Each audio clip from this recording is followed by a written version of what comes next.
அத்தியாயம் 26. ஏமாற்று வித்தையில் தேர்ச்சி, அதிகாரிகளையும் பார்வையாளர்களையும் முட்டாளாக்குதல். அம்மா, என்ன காப்பாத்துங்க, வலிக்குது. இதற்கிடையில் கமாண்ட் சென்டர் அறையின் லைவ் ஸ்ட்ரீமில் கைது செய்யும் காட்சிகள் ஒளிபரப்பப்பட்டுக் கொண்டிருந்தன. 5 குழுத் தலைவர்களோடு பெரும்பாலான பார்வையாளர்களும் இந்த ஒளிபரப்பை கண்கொட்டாமல் பார்த்துக் கொண்டிருந்தனர். ஒரு குழந்தையின் வலியால் துடிக்கும் அலறல் சத்தம் எதிரொலித்த போது அந்த அறை முழுவதும் அதிர்ச்சி அலை பரவியது. ஜாம் ஜிக்சன் மற்றும் அறைக்குள் இருந்த மற்ற 4 குழுத் தலைவர்களின் முகபாவனைகள் அப்படியே மாறின. அவன் உண்மையாகவே ஒருவரை பிணை கைதியாக பிடிக்க துணிஞ்சிட்டானா, அதுவும் ஒரு சின்ன பொண்ணையா என்று ஜாங் ஜிங்சன் தன்னை கட்டுப்படுத்த முடியாமல் எழுந்து நின்று கத்தினார். அடச்சே, என்ன நடக்குது? இவன் நிஜமாவே ஒரு சின்ன பொண்ண பிணை கைதியா பயன்படுத்துறானா? இவனுக்கு பைத்தியம் பிடிச்சிருச்சா? கடவுளே, இது மனிதாபிமானமே இல்லாத செயல். ஒரு அப்பாவி சிறுமிய பிணை கைதியா பிடிப்பதா? இது வெறும் ஷோதானே. அவன் தன்னுடைய கதாபாத்திரத்தில் ஒன்றிப்போய் தன்னை ஒரு உண்மையான குற்றவாளின்னு நம்பிட்டானா? இதனால என்ன நம்பவே முடியல. அவன் ஒரு சின்ன பொண்ண பிணை கைதியா பயன்படுத்துறான். ச்சே, வாங் யுன்னுக்கு மூளை கெட்டு போச்சா? தப்பிக்கிறதுக்காக இப்படிப்பட்ட எல்லை மீறலை எல்லாம் செய்வானா? அந்த சிறுமியின் பயந்த அலறல் சத்தம் லைவ் ஸ்ட்ரீம் முழுவதும் எதிரொலித்தது. இதை கேட்ட பார்வையாளர்களின் முகங்கள் அதிர்ச்சியில் மாறின. கொஞ்சம் முன்கோபம் கொண்ட சில பார்வையாளர்கள் உடனே அவரை திட்டத் தொடங்கினார். வாங் யுனின் லைவ் ஸ்ட்ரீமில் பார்வையாளர்கள் குழப்பத்தில் ஆழ்ந்தனர். அவர் வைத்திருப்பது வெறும் பொம்மைதான் என்பதை பலரால் தெளிவாக பார்க்க முடிந்தது. இது சூழ்நிலையை மேலும் குழப்பியது. என்ன கொடுமை இது? என்ன நடக்குது? அந்த சத்தம் எங்கிருந்து வந்தது? இருங்க, என்னது? என் காதுலதான் அப்படி விடுதா? என்னதான் நடக்குது? என்னதான் நடக்குது இங்க? அந்த சிறுமியின் அலறல் சத்தம் எங்கிருந்து வந்தது? இதுக்கு மேல விசித்திரமா எதுவும் நடக்க முடியுமா? உடனே வழியை விட்டு விலகுங்க. நான் சொல்றது கேக்குதா? கிட்ட வராதீங்க, இல்லனா இவளை கொன்னுடுவேன். குவான்வென் மார்க்கெட்டில் சிறுமியின் அலறல் சத்தம் எதிரொலிக்க வாங் யுன் ஒரு பொம்மையின் கழுத்தில் கூர்மையான ஸ்கால்பலை வைத்து முன்னாலிருந்த 3 அதிகாரிகளையும் பின்னாலிருந்த மஃப்டி போலீசாரையும் சத்தமாக எச்சரித்துக் கொண்டிருந்தார். வாங் யுனின் வார்த்தைகள் அடங்கியபோது அந்த அப்பாவி சிறுமியின் வேதனை மிகுந்த அழுகை குரல் தொடர்ந்தது. வலிக்குது அண்ணா, எனக்கு கொல்லாதீங்க, வேண்டாம், எனக்கு அப்பா வேணும், எனக்கு அம்மா வேணும், எனக்கு. அந்த குழந்தை குரல் காற்றை நிரப்பிய போது வாங் யுன் கை அவர் வாயின் மீது இருந்ததை யாரும் கவனிக்கவில்லை. இயற்கையாகவே ஒரு பொம்மையால் சத்தம் போட முடியாது. அந்த குரலை எழுப்பியது வாங் யுன் தான். அவர் பழங்கால கலையான வென்ட்ரிலோகுவிசம் முறையை பயன்படுத்தினார். சிஸ்டத்தில் வென்ட்ரிலோகுவிசம் என்ற ஒரு திறமை இருந்தது. அதன் விளக்கம் இப்படி இருந்தது. திடீரென எண்ணற்ற மக்களின் அழுகை எழுகிறது, எண்ணற்ற குழந்தைகளின் ஓலம் எதிரொலிக்கிறது, எண்ணற்ற நாய்களின் குறைப்பு சத்தம் கேட்கிறது. இவை அனைத்திற்கும் நடுவில் இடிந்து விழுவது, வெடிப்புகள் மற்றும் காற்று நிறைச்சல் கேட்கிறது. அனைத்தும் ஒன்றுடன் ஒன்று கலந்து, கட்டிடங்கள் இடிந்து விழுவது, வெடிப்புகள், பலத்த காற்று, உதவிக்கான கூக்குரல்கள், வீடுகள் இழுத்துச் செல்லப்படுவது, நீர் பாய்வது போன்ற கற்பனை செய்ய முடியும் அனைத்து ஒலிகளும் அதில் அடங்கும். இது ஒரு வென்ட்ரிலோகுவிஸ்டின் மாயாஜால திறமையை தத்ரூபமாக விளக்கியது. இருப்பினும் அத்தகைய திறமையை அடைவதற்கு காட் லெவல் வென்ட்ரிலோகுவிசம் திறமை தேவை. வாங் யுனிடம் அதற்கு தேவையான ஷாக் வேல்யூ பாயிண்ட்ஸ் இல்லாமல் இருக்கலாம், ஆனால் அட்வான்ஸ்டு வென்ட்ரிலோகுவிசம் திறமையை பெற போதுமான புள்ளிகள் இருந்தது. அதை வைத்துதான் அவர் அந்த சிறுமியின் அலறலை மிமிக்ரி செய்தார். அந்த அலறலை கேட்டதும் முன்னால் இருந்த 3 அதிகாரிகளின் முகங்கள் பயங்கரமாக மாறின. அவர்கள் நெற்றியில் உடனடியாக குளிர்ந்த வீர்வை துளிகள் துளிர்த்தன.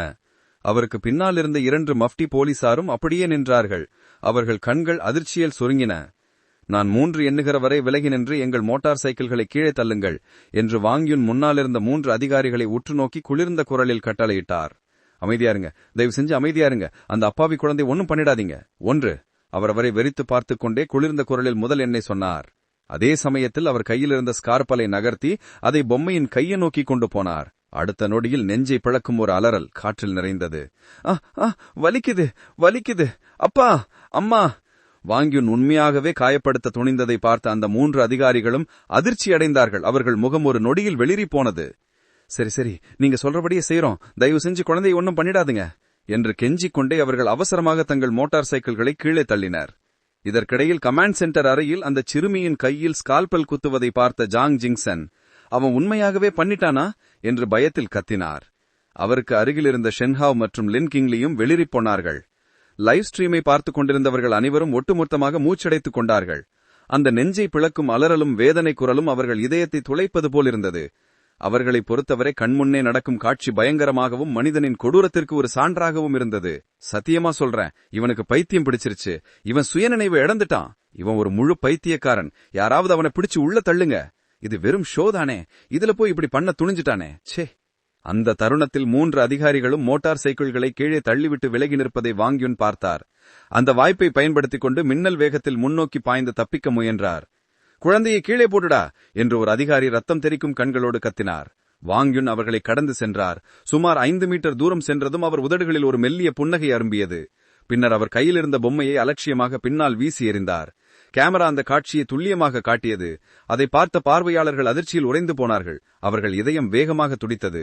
ஆனால் அந்த பொம்மை தரையில் விழுந்தபோது அதன் முகத்தை பார்த்து அதன் இயல்புகளை உண்மையாக அடையாளம் கொண்டதும் அவர்கள் அனைவரும் திகைத்துப் போனார்கள். என்னதான் நடக்குது இங்க என்ற கேள்வி அவர்கள் அனைவர் மனதிலும் எதிரொலித்தது. டாப் என்ற தெளிவான சத்தம் பொம்மை தரையில் மோதியபோது எதிரொலித்தது. அங்கே கிடந்த அந்த பொம்மையின் மீது அனைவரின் பார்வையும் பதிந்தபோது ஒரு ஒட்டுமொத்த குழப்பம் அவர்களை ஆட்கொண்டது. அடச்சே, என்ன நடக்குது? அந்த குழந்தை எங்க? அலறிய அந்த குழந்தை? எனக்கு பைத்தியம் பிடிச்சிருச்சா? என்ன இழவு நடக்குது இங்க? இதுவா? இது என்ன? பார்வையாளர்கள் கண்கள் விரிய, வாயை பிளந்து திரையில் விரியும் காட்சியைக் கண்டு திகைத்து போய் பார்த்தார்கள். அவர்கள் மனம் முழுக்க கேள்விகள் நிறைந்திருந்தன. என்ன நடந்து கொண்டிருக்கிறது? அந்த சிறுமியின் அழுகுகுரலும் அலறலும் எங்கிருந்து வந்தன? உண்மையான நிலவரம் என்ன? வீட்டில் இருந்த பார்வையாளர்கள் மட்டுமல்ல, சம்பவ இடத்திலிருந்த அந்த 5 அதிகாரிகளும் அந்த பொம்மையை குழப்பத்துடன் பார்த்தார்கள். அதிகாரிகளில் ஒருவர் நடந்து சென்று ஒருவித மயக்கத்தில் அந்த பொம்மையை எடுத்தார். அதை விரைப்பாக பிடித்துக் கொண்டு அவர் திரும்பினார். நாம் ஏமாற்றப்பட்டு விட்டோம் என்று ஒரு அதிகாரி கூறினார். அவர் முகத்தில் அதிர்ச்சியும் வருத்தமும் கலந்து தெரிந்தது. அந்த குரல் வாங் யுன்னுடையது. கடவுளே என்று மற்றொருவர் கூச்சலிட்டார். வாங் யுன் அந்த குரலை தானே மிமிக்ரி செய்தாரா? ஒரு பொம்மையை வைத்துக் கொண்டு பிணை கைதி இருப்பதாக நடித்தாரா? இது நம்ப முடியாத புத்திசாலித்தனம். கமாண்ட் சென்டர் அறைக்குள் அனைவரும் அந்த காட்சியை உன்னிப்பாக பார்த்துக் கொண்டிருந்தனர். லியோ கிங்கிங் முகம் அதிர்ச்சியில் உறைந்திருந்தது. இது என்ன கொடுமை? வாய்ஸ் மாடுலேஷனா? இவன் பயங்கர திறமசாலியா இருக்கானே இல்லையா? ஷென்ஹாவும் இடையில் பேசினார். அவர் முகத்திலும் அதே அதிர்ச்சி தெரிந்தது. இது வாய்ஸ் மாடுலேஷன் என்று நான் நினைக்கவில்லை. அது இவ்வளவு தத்ரூபமாக இருக்காது. இது வென்ட்ரிலோக்விசம், அதாவது குரல் மாற்றம் கலை.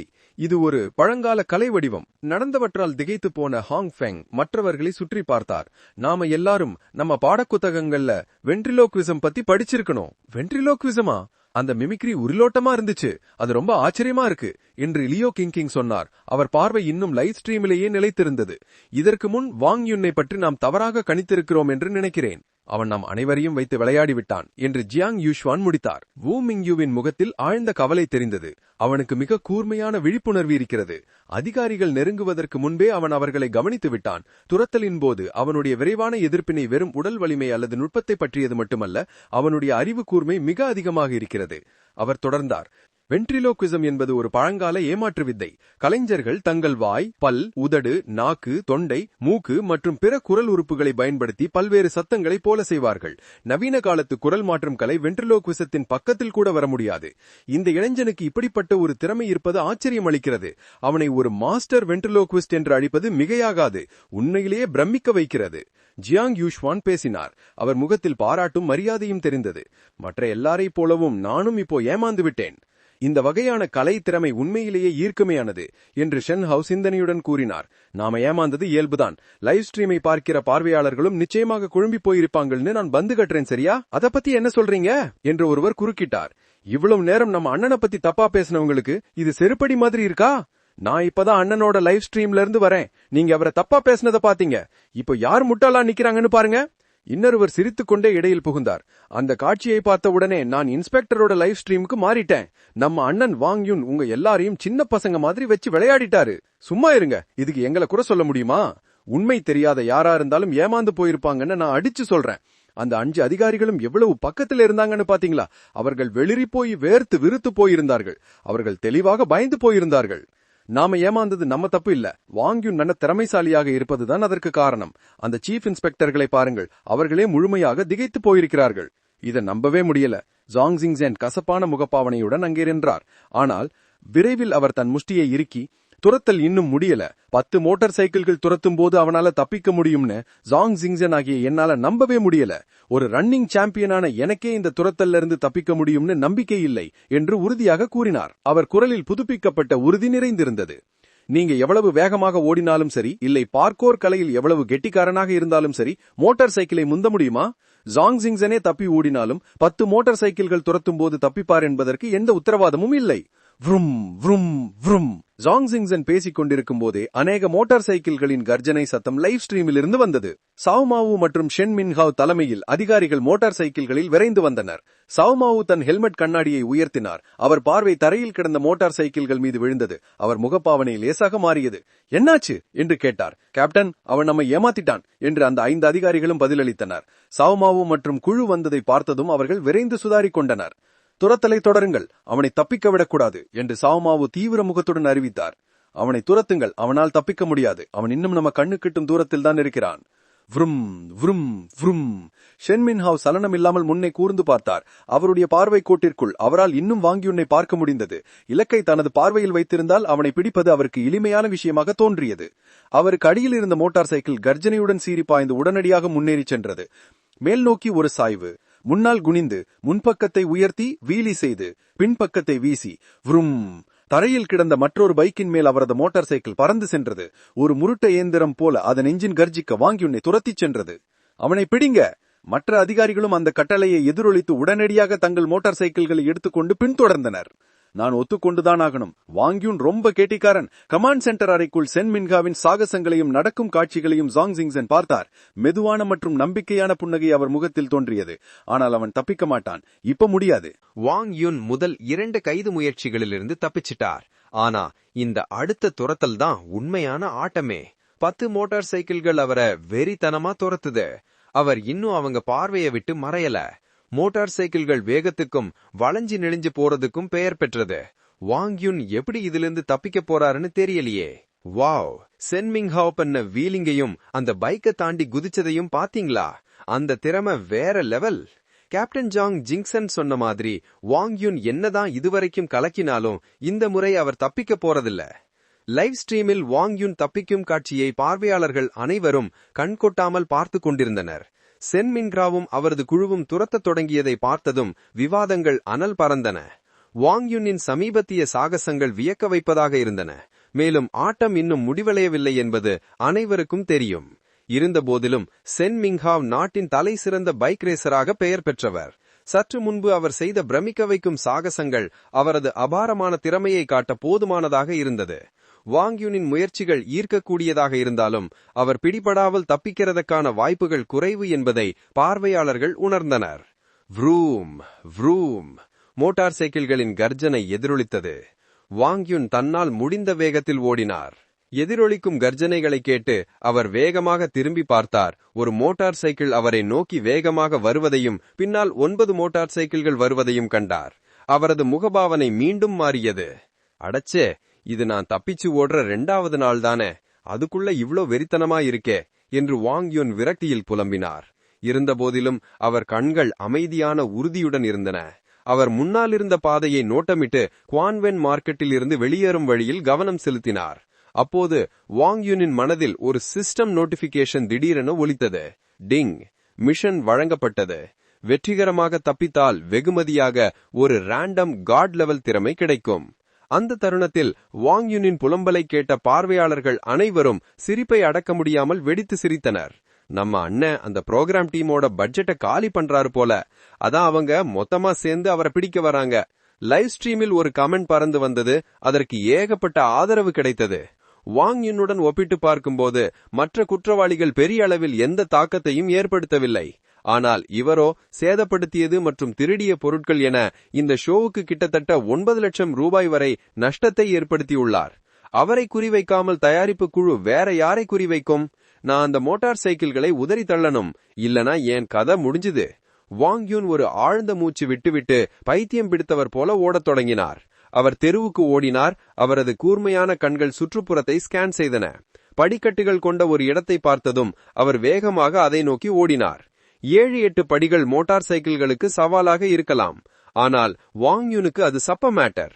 அவர் ஓடி குதித்து ஒரு ஃப்ரண்ட் ஃபிளிப் அடித்து கீழே விழும் வேகத்தை குறைக்க உருண்டார். 666. அற்புதம். லைவ் ஸ்ட்ரீமில் அவரது பார்க்கார் சாகசங்களால் அனைவரும் மெய்மறந்தனர். திரை முழுவதும் கமெண்ட்டுகள் குவிந்தன. ஹே, அவ்வளவுதானா? இந்த நேரத்தில் பின்னால் வந்து கொண்டிருந்த சென் மின்ஹாவ் வாங்யூனுக்கு 10 மீட்டர் இடைவெளி வரை நெருங்கி வந்தார். வாங்யூன் படிக்கட்டுகளை தாண்டுவதற்கு செய்த சாகசங்களை பார்த்ததும் அவர் உதடுகள் லேசாக உயர்ந்தன, கண்கள் பிரகாசமாக மின்னின. வ்ரூம். அவர் வேகத்தை குறைக்காமல் மோட்டார் சைக்கிளில் முன்னோக்கி பாய்ந்தார்.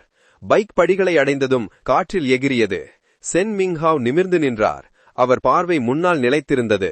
மோட்டார் சைக்கிள் ஒரு சத்தத்துடன் தரையில் மென்மையாக தரையிறங்கியது மற்றும் வாங் யுனை தொடர்ந்து துரத்தியது. அவர்கள் இடையேயான தூரம் மேலும் குறைந்தது. அடங்கப்பா, 666, சூப்பர் சூப்பர் சூப்பர். இதுதான் இவர் நாட்டின் நம்பர் 1 பைக் ரேசரா? கலக்கல். ஜாம்பவான்களின் மோதல், இது ரொம்ப உக்ரமா இருக்கு. சென் மிங்ஹாவின் திறமைகள் லைவ் ஸ்ட்ரீமை பார்க்கும் எண்ணற்ற பார்வையாளர்களிடமிருந்து பாராட்டுகளை பெற்றன. அண்ணே மாட்டிக்க போறாரு. இதே வேகத்துல போனா அவரால ரொம்ப நேரம் தாக்கு பிடிக்க முடியாது. அவரோட எனர்ஜி காலி ஆயிடும். வாங் யூனின் லைவ் ஸ்ட்ரீமில் பல பார்வையாளர்கள் ஏற்கனவே அவருடைய ரசிகர்களாக மாறிவிட்டனர். இந்த காட்சியை கண்டதும் அவர்கள் முகம் வியப்பி நிறைந்தது. வாங் யூன் பின்னாலிருந்து மோட்டார் சைக்கிள்களின் கர்ஜனையை உணர்ந்தார். இதனால் அவர் இதயம் படபடத்தது. தான் ஒரு திறமையானவரை கொண்டு எதிர்கொள்வதை அவர் உணர்ந்தார் மற்றும் அவரது முகம் தீவிரமான முகபாவனையுடன் இருந்தது. இப்படி ஒரு பைக் ரேசர் பின்னால் துரத்தி வரும்போது மற்ற 9 மோட்டார் சைக்கிள்களால் சூழப்பட்டால் அவர் தப்பிக்க வழியே இல்லை. தன்னை துரத்துபவர்களை ஏமாற்றக்கூடிய இடம் ஏதாவது இருக்கிறதா என்று வாங் யுனின் கண்கள் சுற்றுப்புறத்தை நோட்டமிட்டன. அவர் வலதுபுறம் பார்த்தபோது அவர் பார்வை சற்று தீவிரமானது. பல்கலைக்கழக பகுதியின் அருகில் இருந்ததால் வலதுபுறத்தில் ஒரு சிறிய சதுரத்தை அவர் பார்த்தார். அங்கு கல்லூரி மாணவர்கள் சிலர் ஸ்கேட்டிங் செய்து கொண்டிருந்தனர். வாய்ப்பை பயன்படுத்திக் கொண்டு வாங் யுன் உடனடியாக அதை நோக்கி ஓடினார். வாங் யுன் முன்னால் இருந்த ஒரு உருவத்தின் மீது பார்வையை நிலைநிறுத்தி மனதில் சிஸ்டத்திடம் கேட்டார். சிஸ்டம், என்னோட தற்போதைய ஷாக் வேல்யூ என்ன? 1,830,000 என்று சிஸ்டத்தின் குரல் எதிரொலித்தது.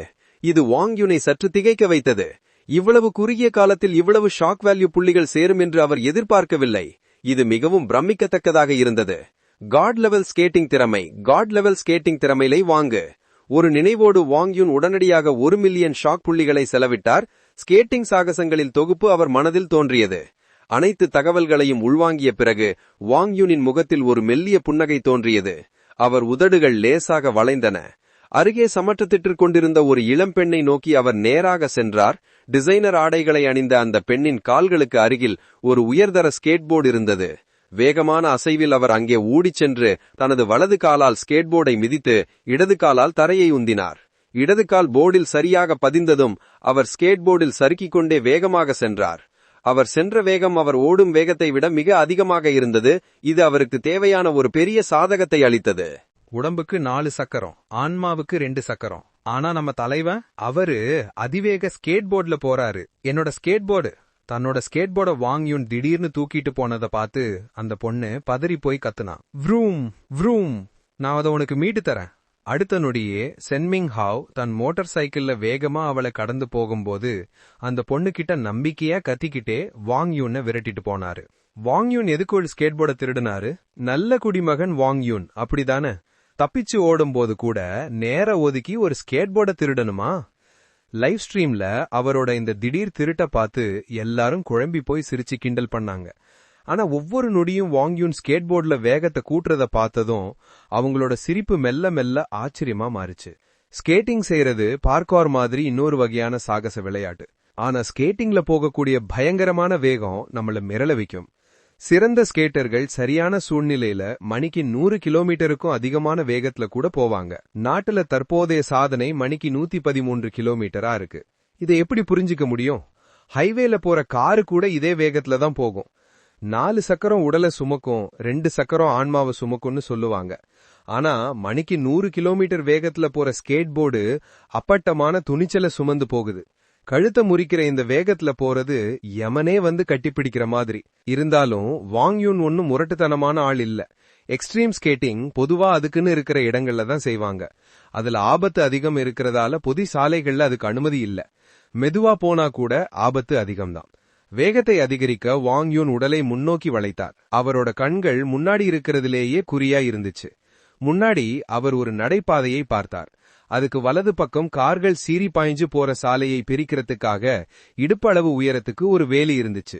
வரக்கூடிய ஆபத்துகளை பத்தி கவலைப்படாம வாங் யூன் நேரா அந்த நடைபாதையை நோக்கி பாய்ஞ்சாரு. நடைபாதையை அடைஞ்சதும் வாங் யூன் நிக்கல. அதுக்கு பதிலா அவர் நேரா அந்த வேலியை நோக்கி போனாரு. அவர் அதுல மோத போறாரு, பாத்து போங்க அண்ணா. வாங் யூனோட லைவ் ஸ்ட்ரீம்ல அவர் நேரா அந்த வேலியில மோத போறத பார்த்து பார்வையாளர்கள் எல்லாரும் கொஞ்சம் அதிர்ச்சி அடைஞ்சாங்க. ஆனா அடுத்த நொடியே மறுபடியும் ஆச்சரியமான ஒண்ணு நடந்துச்சு. வாங் யூன் தன்னோட பின்னங்கால ஸ்கேட்போர்ட்ல அழுத்தி முன்னங்கால வேகமா தேய்ச்சு தன்னைத்தானே காத்துல தூக்கி எறிஞ்சாரு. அதே நேரத்துல புவியீர்ப்பு விசையையும் எதிர்பார்ப்புகளையும் மீறி அந்த ஸ்கேட்போர்டும் மேலெழும்பிச்சு. இந்த நுணுக்கத்தை ஸ்கேட்போர்ட் ஜம்ப் அல்லது போட் ஜம்ப்னு சொல்லுவாங்க. வேலிக்கு மேல தாண்டி குதிச்சு கார்கள் வேகமா போயிட்டு இருந்த சாலையில வாங் யூன் தரையிறங்கினார். அவர் ஸ்கேட்போர்டை சமன் செஞ்சு உடனே முன்னாடி சறுக்கிட்டு போனாரு. அவரோட இடது பக்கம் ஒரு கார் வந்துட்டு இருந்துச்சு. அந்த கார் அவரை முந்தின அந்த நொடியில அவர் அந்த காரோட பின்பகுதியை பிடிச்சு அதோட வேகத்தை பயன்படுத்தி பறந்து போனாரு. என்ன கொடுமை இது! என்னது? நான் அதை உனக்கு மீட்டு தரேன். அட கடவுளே! அம்மா, இவர் இப்படி வித்த காட்டி என்ன முட்டாளாக்குறாரே! எவ்வளவு அருமையான ஸ்கேட்டிங் திறமை! வாவ்! அந்த வேலி கிட்டத்தட்ட 1 மீட்டர் உயரம் இருக்கும்ல. 1 மீட்டர் ஸ்கேட்போர்ட் ஜம்ப்! இந்த டெக்னிக் வேற லெவல். நம்ம அண்ணனால ஒரு காரை பிடிச்சுக்கிட்டே ஸ்கேட்டிங் பண்ண முடியுமா? இன்னைக்கு மட்டும் அவர் தப்பிச்சிட்டாருன்னா அது நம்பவே முடியாத விஷயம். லைவ் ஸ்ட்ரீம்ல வாங் யூன் வேலிக்கு மேல குதிச்சு ஒரு காரை பிடிச்சு வேகமா தப்பிக்கிறத பார்த்து எல்லாரும் வாயடைச்சு போயிட்டாங்க. பார்வையாளர்கள் இப்ப என்ன நினைப்பாங்க? தயவு செஞ்சு இப்படி கெத்து காட்டுறது நிறுத்துங்க. நீங்க எங்க எல்லாரையும் முட்டாளாக்கிட்டீங்க. மனுஷங்களுக்கு நடுவுல எவ்வளவு பெரிய வித்தியாசம் இது! இத பார்த்த சென்மிங்ஹாவின் முகபாவனையும் மாறிப்போச்சு. முன்னாடி இருந்த அமைதி போய் அவர் முகத்துல தீவிரம் குடிக்கொண்டது. இலக்கு ஒரு ஸ்கேட்போர்டை பயன்படுத்தி தெருவுக்குள்ளே நுழைந்து விட்டான். அவன் கிழக்கு நோக்கி தப்பிச்சு போறான். சீக்கிரம் அந்த லேனுக்குள்ள போங்க அப்படின்னு அவர் அவசரமா கத்திட்டு வேகத்தை கூட்டி ஒரு வழி மூலமா தெருவுக்குள்ள நுழைஞ்சாரு. நாங்க அவனை பார்த்துட்டோம், போய்கிட்டு இருக்கோம். கொஞ்சம் பின்னாடி மெதுவா வந்துகிட்டு இருந்த 9 மோட்டார் சைக்கிள் அதிகாரிகளின் முகத்திலையும் அதிர்ச்சி தெரிஞ்சது. அவங்க அவசரமா தெருவுல நுழைஞ்சு துரத்த ஆரம்பிச்சாங்க. காரின் பின்பகுதியை பிடித்துக் கொண்டிருந்த வாங் யூன் சாதாரணமா தோளுக்கு பின்னாடி திரும்பி பார்த்தாரு. தெருவுல கார்களை விட மோட்டார் சைக்கிள்கள் வேகமாவும் ஈஸியாவும் போக முடியுங்கிறதால அவங்களால அவரை ஈஸியா முந்த முடியும். அதுல ஒரு மோட்டார் சைக்கிள் ஏற்கனவே 50 மீட்டர் இடைவெளிக்குள்ள வந்துச்சு. ஹிஹி! இருந்தாலும் வாங் யூன் கண்கள் ஒருவித நக்கல் சிரிப்போட மின்னுச்சு. பிடிச்சிருந்த காரோட வேகத்தை பயன்படுத்தி தன்னோட முழு பலத்தையும் கொடுத்து முன்னாடி இழுத்து திடீர்னு கைய விட்டாரு. இந்த ஸ்லிங்ஷாட் உத்தி அவரோட ஸ்கேட்போர்டை முன்னாடி பாய வச்சது. இதனால பக்கத்துல போன காரை அவரால முந்த முடிஞ்சது. என்ன இழவு இது! வாங் யூன் தன்னோட வெண்டியோட பின்பகுதியை பிடிச்சிருந்தத அந்த டிரைவர் கவனிக்கவே இல்ல. ஆனா வாங் யூன் திடீர்னு முன்னாடி பாஞ்சு போறத பார்த்ததும் அவர் கண்கள் நம்ப முடியாம விரிஞ்சு தன்னறியாம வாயிலிருந்து ஒரு வார்த்தை வந்தது. அப்படியே வாங் யூன் வேகமா ஸ்கேட்டிங் பண்ணிட்டு முன்னாடி போறதை அவர் பார்த்தாரு. இப்போ என்ன நடந்துச்சு? அந்த டிரைவர் குழம்பி போனாரு. அவர் மனசு முழுக்க கேள்விக்குறிகள் நிறைஞ்சது. இங்க யாரு உண்மையான கார்? வா, நீயே காரா இரு. இது என்ன ஃபாஸ்ட் அண்ட் ஃபியூரியஸா? ஸ்கேட்போர்டு கார்களை விட வேகமா போகுதா? இது ஒரு பிளாக்பஸ்டர் படம். இந்த லைவ் ஸ்ட்ரீமை பாக்குறதுக்கு நான் காசு கொடுக்கலன்னா எனக்கே குற்ற உணர்ச்சியா இருக்கும். லைவ் ஸ்ட்ரீம்ல எல்லாரும் அந்த திகைப்பூட்டும் ஸ்கேட்டிங்கை வாய பிளந்து ஆச்சரியத்தோட பார்த்தாங்க. அண்ணன் இன்னும் அந்த அதிகாரிகளை உதறி தள்ளல. 10 மோட்டார் சைக்கிள்கள் இன்னும் அவர் பின்னாடியே இருக்கு. முன்னாடி வேற ரெட் சிக்னல் எரியுது. இது பெரிய பிரச்சனையா இருக்கும் போல. லைவ் ஸ்ட்ரீமை பார்த்துட்டு பார்வையாளர்கள் ஏகப்பட்ட காமெண்ட்களை போட்டாங்க. ஆனா ஒரு காமெண்ட் எல்லாரோட கவனத்தையும் ஈர்த்துச்சு. முன்னாடி சிகப்பு விளக்கு எரிஞ்சது. கார்கள் ஒவ்வொன்னா நின்னுச்சு. சாலையின் இரு பக்கமும் போக்குவரத்து நெரிசலாகி சாலையை தற்காலிகமாக மறைச்சது. அதே நேரத்துல முன்னாடி சிகப்பு விளக்கு எரியறத வாங் யூன் கவனிச்சு தனக்கு முன்னாடி இருந்த லாம்போர்கினி மெதுவா வந்து நிக்கிறத பார்த்து அவர் உதட்டில ஒரு நக்கல் சிரிப்பு தோன்றுச்சு. வேகம் மட்டும் குறையவே இல்ல. Boat jump! பலத்த சப்தத்தோட அவர் அந்த லாம்போர்கினி மேல வந்து இறங்கினார்.